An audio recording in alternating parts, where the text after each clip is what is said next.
My name is Josue Figueroa, and I am the Director of Social Enterprise for MCC Manitoba. Basically, overseeing the financial sustainability of our thrift shop network in Manitoba, as well as the youth program at Sam's Place, and of course the financial sustainability for that enterprise as well. Okay, excellent. When it comes to MCC's broader operations, what's the role of social enterprise? How does it fit within a larger organization? Yes, that's a really good question. I believe that's a concept that's fairly new. I would say I started my role in 2019, and they were shuffling some of the titles, and social enterprise was one of them. I think it's just this new way of seeing, in this case, thrift, as more than just this business that's running, but what is the social impact behind that?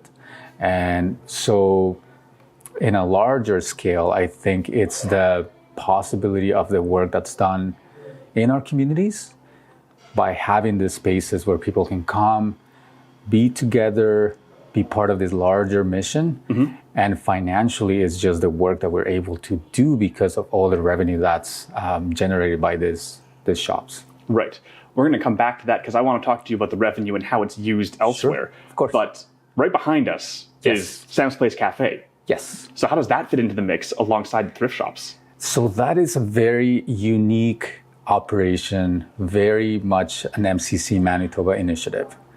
With the thrift network, we have other shops in Canada and the US, but Sam's Place is very unique, and it started like way before my time at our different location at Henderson. We used to have a bookstore where books were donated, and the idea was the same as thrift, where it was revenue that was generated by donations and then supporting the work of MCC. Now that evolved to including some of the youth and helping youth, vulnerable youth in our city. And now in 2024, we have a different space, and it's focused more on the espresso bar. So we wanted to just really give some of these folks the opportunity to learn some of the skills that it's a very non-inclusive kind of industry, the coffee shop. It's what we've found is that not a lot of people have there's a lot of barriers, let's put it that way. Right. So we wanted to really focus on something that was going to be done well. Right. And it's, like I said, it's a very unique operation for MCC Manitoba, but part of our larger direction is engaging with youth. So I think we're hoping that this will be a blueprint for other provinces and other areas where we can see, you know what, this can work. You know, we can help the future of our city with offering them with some of the skills. Right. Yeah. So you've been hinting at a couple of things, but could you say, like, clear as you said, it addresses youth, that working in cafes is a little bit inaccessible if people don't have prior experience. So how does Sam's Place fit in that pathway for people who have barriers to employment or are otherwise vulnerable youth? So the way that we were approaching that is things like customer service, WMIS, and some of the certifications that will allow some of these graduates to have some of these tangible skills. When they go on and hunt for a job, they'll have that in their resume. So what we found is that some of these folks have tried where that's a barrier, or whatever the case might be. Yeah. And they go and try and find a job. Typically, they'll ask for some of these certifications or experience, right? Yep. And that's always a barrier for them, right? So we want to sort of break that and offer some of these. It doesn't mean that everybody will graduate, but just some of the folks that have come and have, in some cases, some mental health barriers. And just finding a safe space where they can learn, where they're not judged, where, you're allowed to make mistakes and, you're learning. Maybe you won't graduate, but, you come out of your cell, and we've seen that in so many cases. We've had partnerships with high schools, with some community partners. So it's just giving them a chance, to find that. So Funny thing is, I actually had, while I was in university, a summer job as a supervisor over at the old Sam's Place location, and it was one of my entry points into social enterprise. It's one of the reasons why I do this work now. Wow, terrific. Yeah. Yeah. See, that's like we want to offer that space. The folks that join our program, again, come from various sort of places, but just to offer them something like that, and I think it's been very well received, especially in the new space. We've got, like, again, a lot of community partners and high schools, and some of them will come with staff from schools, and so we've had some conversations with them, and they're very pleased with the content, the curriculum, and how the participants feel. Right. So yeah, we're excited about that. Yeah. So I know, having worked at the old location, that moving Sam's Place here meant a significant change for what Sam's Place is. Yes. Could you go through what it was like before this move, what it felt like in that old space, and then we'll move from there? Of course. I started back in 2019, and we were still at the old location, and we had a lot of operational layers to what Sam's Place was or was trying to accomplish. Right. So you had pieces like, I mentioned the books. We had a small stage in the middle, so we were a music venue as well. So folks were invited to come, and, we had, music evenings and whatnot, catering. Our kitchen was like full commercial kitchen with a very robust menu and a small espresso bar. So we were trying to do a lot of these things. Yeah. And there were a lot of people involved in that. Yeah. So what we were trying to do with this opportunity, with the move, was just taking a step back. Right. It's like, what is our priority? What is it that we want to accomplish with this operation? And it really came down to the program. That's the heart behind what we do. The youth training program. The youth training program. Right. That's correct. Yeah. Which we were running at the old location. But again, because we had so many different pieces, it was really hard to integrate everything that the youth could learn when there was so many moving parts. Right. And we didn't have a really robust program plan, so we were inviting anyone to come in. Yep. So they will come in and go, and while that was well received, we weren't really capturing the impact that we wanted with those participants. Okay. So then we took a step back. It took us a couple of months to just really think about what is it that we want to do. What are some of the tangible pieces that we want participants to come out with? Was there a specific moment that led to that stepping back and that rethinking? Or was it just, it was time for the organization to do I that? was thinking about that way before the move. Okay. Yeah. Because there's the part about the heart of our operation, which is the program, but I'm also accountable for the financial sustainability. Right. And when you have so many different moving parts, the large menu and commercial kitchen alone, it's a lot to manage. It's very expensive too. Very expensive, equipment, maintenance, inventory for ingredients.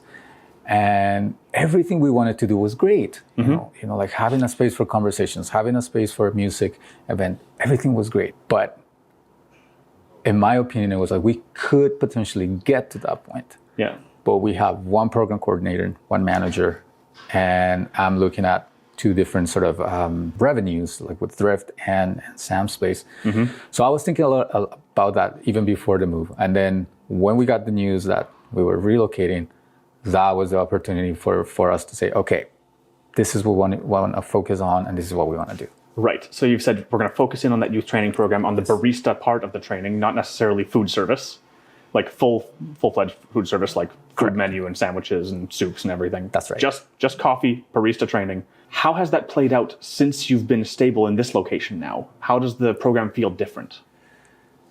It feels like the quality of content that we're giving the participants, it's a lot better. Okay. When you try and do a lot of things and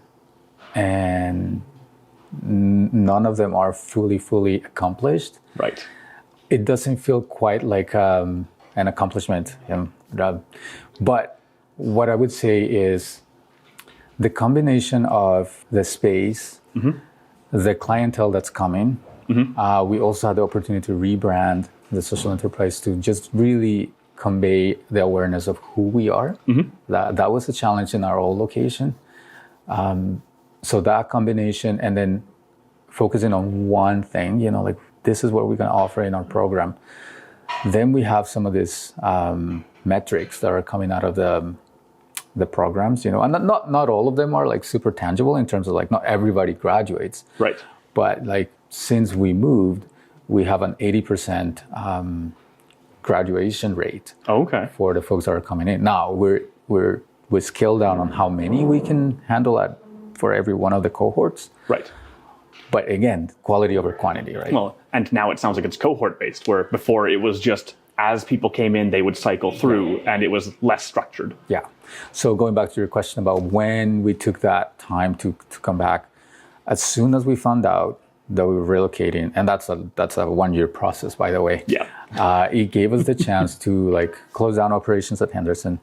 And then there was a gap of about 2 or 3 months where we had a new hire for a program coordinator. And she came with like this really ambitious and creative way of thinking, like, how do we restructure this in a way that it's more meaningful? Right.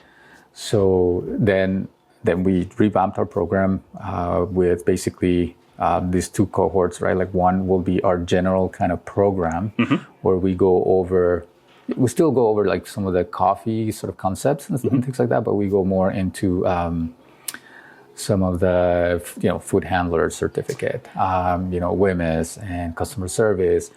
So a lot more of the baseline certifications and employability certifications. Yes. Interview mock-ups, resume building. Okay, so like even helping them with the job hunt portion of Yes, absolutely. Okay.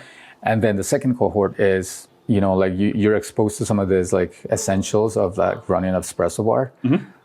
If you're interested, you can move on to the second cohort, which is now a barista training. That it's just fully immersed into all the different pieces, and then you can get your certification in that as well. Okay, so you've deliberately split the training into first employability and second barista, if that's where they want to work. Yeah, and there's lingering pieces of employability that applies to this as well, because you're learning some of the skills, but you also need to learn, right? Okay, so if I'm going to be hired as a barista, what are my expectations for this, right? So there's a lot of pieces that overlap that, but not everybody wants to or is ready to move on to the other one. So, but those were the 2 main differences that we restructured the program. Okay. Yeah. I want to shift back to Thrift, because Sure. I know Thrift is a totally different beast than Sam's Place. Totally, yeah. Could you describe how Thrift fits within the broader MCC social enterprise strategy? Yes. So just a little bit of context and background for Thrift in our province. So we have Manitoba specifically. Manitoba specific. We have 16 thrift shops that are affiliated. So they're individually owned and operated by 14 boards. So even though they have MCC on the side of the building, they're not owned by MCC. They are not in Manitoba. They're using the MCC brand. That's correct. Okay. There's a partnership, and we have an MOU, and it's very, very much a relationship kind of partnership, right? So you're managing 14 different organizations that are all MCC thrift shop. Yes. That everyone from the outside views as one big thing. Everyone from the outside, we hear this all the time. I was at MCC in Altona. I was at MCC in Steinbach. They are the face of our organization in all these different communities. So I quickly learned, we'll probably touch on this later, but I come from the private sector. And I stepped into this retail environment in Thrift. And I'm like, oh my goodness, there's so much opportunity, so much potential. Quickly learned that I needed to be working on my relationships with these 14 organizations. Right. The boards, the managers, the volunteers, everything, right? It's not a management position, it's a diplomatic position. 100%. 100%. I would say this though, like it's got beautiful pros and there's some cons, of course, because there are times where my ambition to strategize with, let's say, a campaign or, an initiative, and we can't just roll it out. Right. We need to get the buy-in. So a big chunk of my first year and a half was just getting to know people and Right. for them to see who I was, not just a name behind an email. So when they're, and started building those relationships and learn about like each one of these shops have a different flavor, and it's different because of where they're located, but together they bring 1/3 of the revenue in our province, in Manitoba. And all the net proceeds after paying all the expenses and all that help to support our international program work. Let's take that moment. I want to come back to that in a little bit. Sure. But you described how it took the first year and a half to build those relationships, Yes. to have met all the different people that are running these thrift shops. Correct. You also say you were hired in 2019. Yes. Which means there's a significant roadblock in the middle of that relationship building period, Yes. which we don't want to talk about, but COVID was happening. Yes. As you're trying to build these relationships, you say trying to be more than a name behind the email Yes. when it's difficult to meet in person. Yes. What did you do there to try to build these relationships? Yeah, that was a very interesting time. It was new for everyone. Yeah. And I think that I was lucky enough that at the time we had a coordinator that had a lot of connections with microbiologists. Okay. And it come really handy when we were managing some of these, mandates from the governments and what that meant and whatnot. I would say this, it was very tricky because you had, just like I'm sure that you did with, friends and family, right? Like it was a split kind of approach to, like I believe in this, I don't believe in this. And that very much translated to some of our shops, especially in some of the conservative rural areas where they're like, no, we're not going to do this. And we're like, well, you're going to get a fine, if we don't follow some of these regulations. But in many ways, it strengthened the relationships because we were able to actually come together as a network. Okay, what is it that you need? We're ordering these supplies, like a hand sanitizer here, and then we're short in this and this and that. Right. We were asked to close twice during the year. Looking back, I can see, it was a good opportunity for us to find different ways and creative ways of supporting them. That's our role, really. Like, how do we support you? How do we ensure that you have the tools that you need to do your job? And once again, when influence is my only tool, right? So it's very much a relationship. And, a lot of folks learn how to be on a Zoom call, which was a big deal for some of them. Yep. So now you mentioned just a moment ago that the thrift shops contribute significant amount of just direct funding to MCC's impact operations, the nonprofit work that MCC is doing. Correct. Could you describe, one, what that impact is and how the money flows through to make that possible? We have different budget lines, and the money that comes from Thrift, it's categorized as shared revenue. Yeah. All that money goes to our international program projects. Okay, all of it? All of it. Wow. There's a small percentage that stays for some of the core support. So, part of my salary and, like our coordinator. Sure. Operational costs. Operational costs. Yeah. Just to run it. There's other revenue streams that come that help us with some of the domestic program that MCC does. But the way it is structured right now, it's everything that the thrift shops generate help us with all the relief, development, and peace work that MCC does. I don't know if that answers your question. Yeah. Kind of. Yeah. Because I find this very interesting because you have both Sam's Place, which is an internal impact generator where it has the training program and that is the impact that makes primarily. Yes. And then you have the thrift shops, which generate a bunch of money so that MCC can do other impact work elsewhere. Yes. And it's very rare to see both types within one organization. Yeah. Yeah. It is very unique. Like I mentioned with Sam's Place, it's something that other provinces are interested in, but they may have a version of it. I know Ontario has a social enterprise, but it operates differently. And and that's a topic of conversation with a lot of folks, right? Where it's like, okay, well, we're running our shop to generate, how come Sam's Place? And that's a tension that I live with. And my strategy with that is like, come, I'll show you what we're doing. Let me show you the impact and let me show you what these folks are coming out of our program with. Right.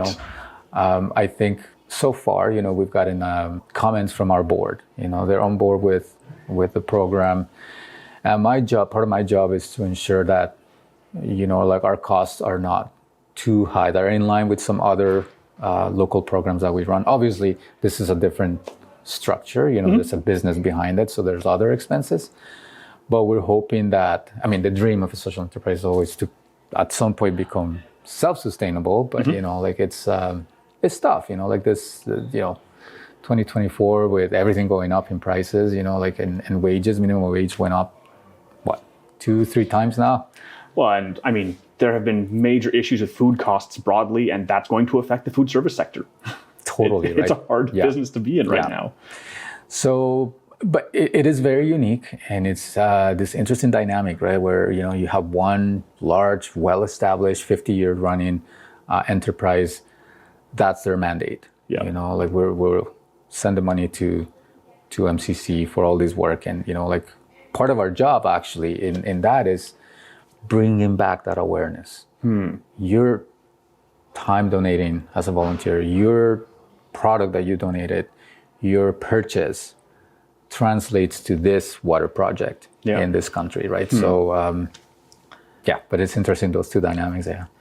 And you've just mentioned that people are donating both objects and time to the thrift stores. That's a core part. We were just in a meeting earlier talking about what those are, how those all fit together. That's something that's very interesting to me on a tactical level of how the work gets done. Could you talk more about how you can maintain getting both enough donations of objects and of time to keep the thrift stores running, and what it means for the thrift stores to have those donations and that volunteering? Plain and simple. Without donations and volunteers, we just couldn't do it. Right. I always say there's 3 P's in thrift: place, people, and product. Yeah. You need those 3. But at the very core of that is our volunteers, the people. We just simply could not do what we do in thrift without these volunteers. And that's why we had this meeting earlier, right, where we were talking about how do we look at these folks that are donating their time in a different way, because we need them. In terms of donations, we're being fortunate enough that hasn't been an issue for us. Right. But because of all these other external pieces, like increase in operational costs and inflation, interest rates and all that, then part of my strategy now is to look at efficiencies. Right. Especially in the backroom. So we're not seeing any decline in donations, but most of our shops have like mountains of donations. Right, that have to be sorted through and then priced and brought up to the floor. Sorted through, priced, put up on the racks, bring it to the floor. Stuff that we can't sell needs to be separated, and all of these things. But the amount of time, so looking at, even if you're a volunteer, if I assign minimum wage to you, how much time is it taking you to sort and price and bring it out to the front, right? So looking at some efficiencies in terms of systems, in terms of some technology perhaps, because that's one way of staying competitive, and honoring our donors, but also maintaining the health and sustainability of a retail operation, right? Like we're not dealing with paid inventory. So I don't have a vendor that's telling me, I'll pay you this much for you to have my product there. Or I can just order and come in, right? Right, you rely on whatever shows up at the door. Whatever shows up in the door, right? So, it's the efficiency to move the product. That's one of the P's. People, the volunteers, our donors too, right? Like making sure that they know the impact they're making. Right. I can choose to sell my old couch, right, somewhere else. Yeah. But if that mission, if that cause resonates with me, I'll donate it there. Right. And then, of course, the place itself. Yeah. Right? Like, there are some business practices that were sort of, once again, with influence, right? Like just bring awareness, like merchandising, store layouts, how well is your customer experience? Right. Like when you step, what makes us different than Salvation Army, than, Mission Thrift? And again, all of that is, you're trying to make these systems and helping the people who are actually running the stores get it done, because it's not centralized. So you can do all of this work, but it still relies on that relationship and that influence to actually bring it into the stores themselves. And interestingly enough, what I've learned in my years here in MCC and my background as well is like, you just need to bring these people into the conversation. I'll give you an example. So recently, with all this minimum wage and all this increases in costs, I started thinking, okay, how are our shops pricing the product? Right.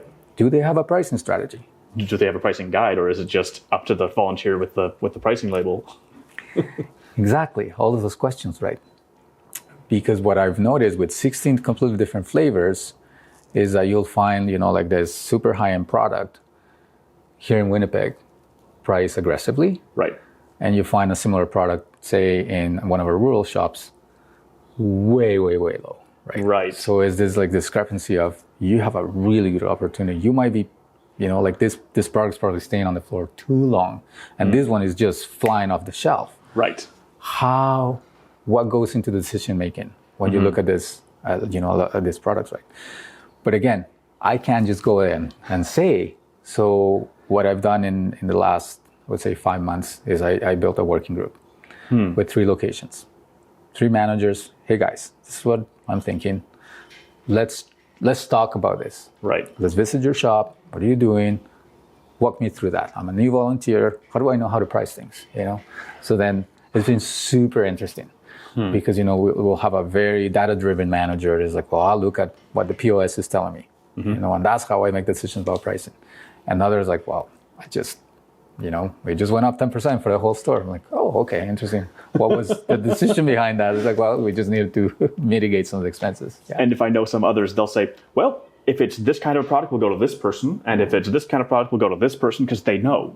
Yes. There's value in that with some of the products, like especially like antiques and, like anything collectible. Yes.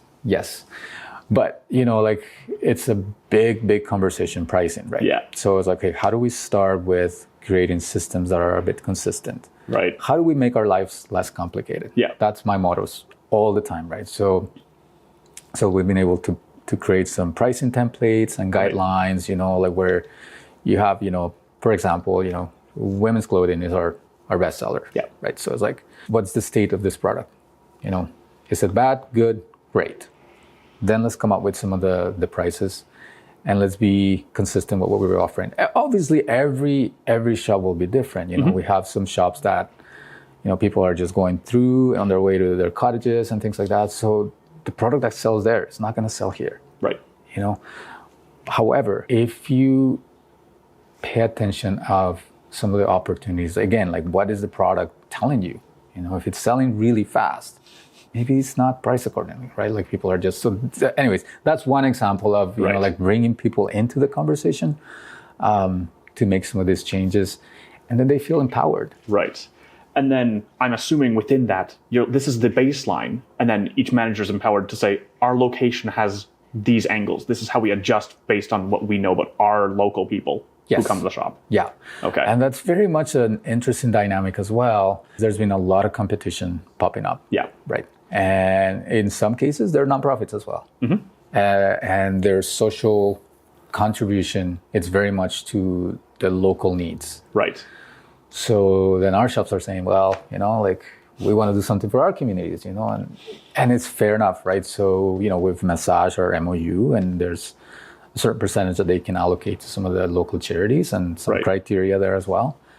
But we remind it, we're all in this is a big pie, but our mandate is to support those that may not have another nonprofit in their countries, right? Or they may not even have the ability to go to school or whatever, right? So it's, again, it comes back to like having those conversations, reminding folks of our mission. All right.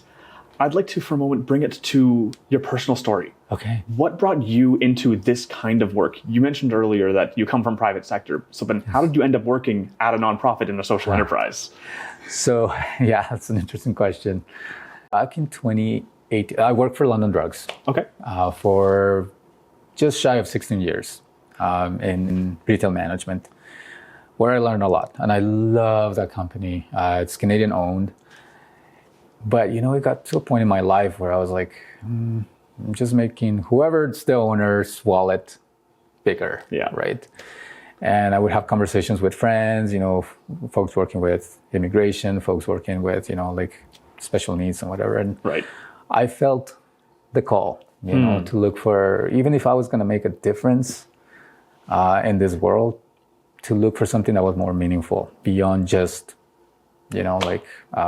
generating revenue. Right. So that's when I decided. I started as a coordinator for Thrift back in 2019. And then I took on this role later that year. But that's sort of my background. And let me tell you, when you do something for 16 years, you're good at it.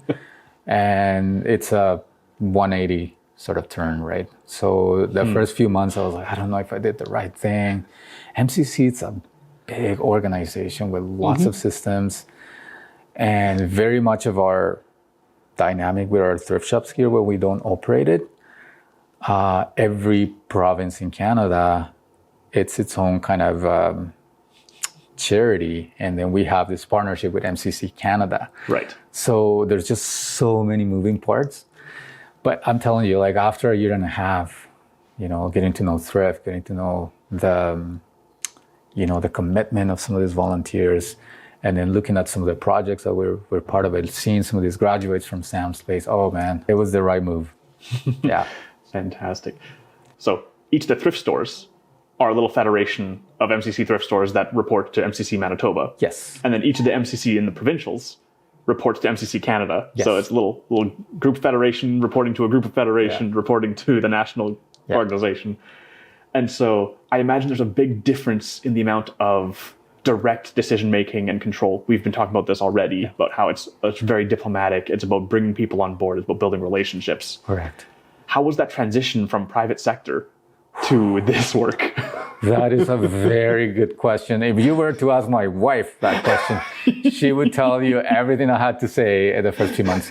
Listen, it's challenging. Yeah. I mean, people are challenging. The one thing I learned working in retail, it's all about the customer. Yeah. In 16 years, I got to know some customers, some regulars that will come.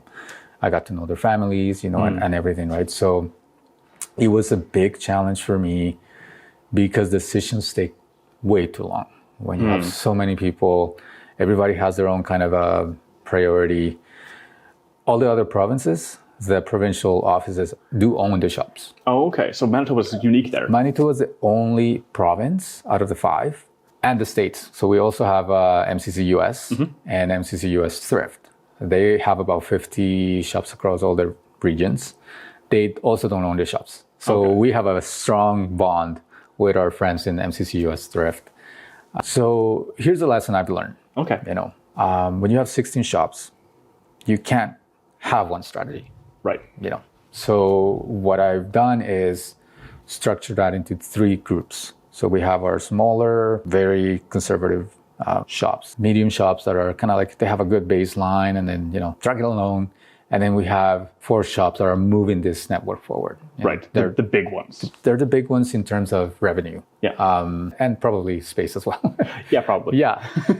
Thinking about a pricing strategy, for example, I'll reach out to some of them. And if, they've got the choice, they can say, no, you know what, I don't want to. And that's always a challenge for me, because sometimes I'm really pumped about like, okay, we've got to do this project, and this and this and that. But you got to get the community buy-in. You have to. So, part of all of our job descriptions for social enterprise within Thrift in Manitoba is that relationship building. Even with the boards, they have terms, right? So at some point they move on. Right. And then you have to, get to know the new chair. Yeah. We've talked a lot about the relationship building. We've talked a lot about capacity. What's one of the things that you think more people who are involved in the operational side of social enterprises should be aware of? Something that you've learned that you'd like to share? There's a twofold answer. So not to be afraid of trying new things. I think the innovation comes from being open to different ways of operating, different ways of seeing what might work for your particular operation, and patience. The perfect example is Sam's. Okay. Because we could be doing all these things that we were doing at Henderson, but we were losing our hair. I was losing my hair, because I was like, there's just too much going on. Right. So let's take a pause. Let's go back. What is one or two things that you really want to do? What's the core of it? What's the core? What's driving that mission? And what's the impact that you want to have with that? And both with Sam's and Thrift, my approach is always with my team, you're part of this bigger picture, you know. Let me bring you back to our bigger why, you know. Our core values of peace, development, those are key in what we do. You know, they even if Thrift is a little bit kind of fuzzy, but it's just reminding folks. So if anyone is like thinking about this question, is like, give yourself some grace, be open to testing and creative thinking, and pace yourself, you know, like, because that's been even in the private sector, you know, like tried a few things with Thrift, we tried it and you fail, and that's okay. Yeah. You know, you learn the lessons and yeah. And change takes time, it takes iteration, and small failures are a gift that allow you to keep going until you find the thing that works. Like limited risk, define what you're willing to do to try to test something, and take the time to do the iterations in it. Yeah, I definitely agree with that. That is a very good point, Matthew. A calculated risk. Yeah. So take risks, but be mindful of that too. Because I know people are like, oh, I'll just try, and nothing works, right? And it's like, okay, well, no, let's not get carried away. Yeah. And what are we testing? Look, each risk should be for a purpose, either to learn or to find something. 100%. Yeah. Oh, yeah. Well, it's been great having you on. I love talking with you, and thanks for this interview, Matthew. It's been terrific. Yeah, anytime. I mean, there's so much I can say about Thrift and Sam's, but grateful for the chance. And if we get good questions off of this, I might come right back. Sounds good. Yeah, you know where to find me. Fantastic. Yeah. Thanks, Matthew. Thank you. Yeah. Awesome.